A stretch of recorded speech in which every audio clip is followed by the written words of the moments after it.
In the occupied West Bank, Israel has announced a decision to seize 64,000 square meters of land to establish an industrial settlement. Well, the latest land grab targets areas in northern Hebron. This will displace some 8,000 Palestinians. Israel has been expanding its illegal settlements across the occupied West Bank since launching its war on Gaza. Nida Ibrahim is live for us in Bethlehem in the occupied West Bank. So first of all, let's start by putting this land in context. This is Palestinian land, right? Which would mean this is an illegal move. Yes, under international law, Sami, an occupying power is not allowed to move its citizens to an area it occupies. So Palestinians for decades now have been calling on the international community to do something about Israel, creating facts on the ground, grabbing lands, and then giving them to settlers. When we talk about this latest land grab in Hebron, it had been confiscated before, but for the service of establishing an industrial zone. What we see now is a change of that use to allow settlements to be built, to allow Israelis to be living in those illegal Israeli settlements, which would ultimately, as you say there, see the displacements of 8,000 Palestinians. This is all illegal under international law.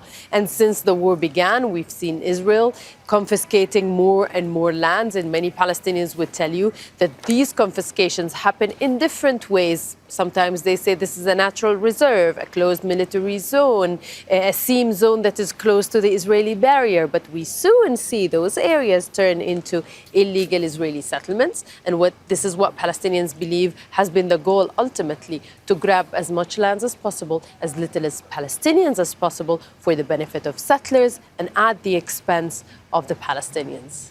All right, and Nida, let's talk a little bit about what kind of communities arise in these settlements in the West Bank when Israel grabs land. It's usually Jewish settlements, right? These are not communities that are open for Palestinians or even for Israelis, Israeli citizens of Arab or Palestinian descent, right? While most countries in the world, they have anti-discrimination laws when it comes to housing, a 2011 law gives communities in Israel the right to exclude residents based on what they call cultural or social suitability, right? Yes, let me show you how this discrimination here in the occupied West Bank is very, very visible for Palestinians. This illegal Israeli settlement has started off as a small one, and it started expanding and expanding, and you can probably see how there is a road and next to it there is a barrier.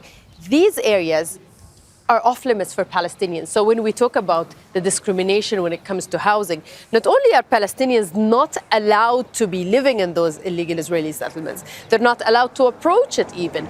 They're stealing the lands that belongs to Palestinians, but ultimately, not only can they not live in it, but they can only see themselves banned from accessing the areas around it. And we're also talking about the stealing of infrastructures, as Palestinians would call it, and resources. When we talk about water, for example, the Israeli settlers enjoy the water, enjoy duplication, let's say, of the share that is allowed to settlers in comparison to the share that is allowed to Palestinians. So wherever you look, really, Sami, Palestinians would tell you discrimination is loud, is clear, and this is why they say there are two systems for two people, and this is exactly why they've been calling this an apartheid regime.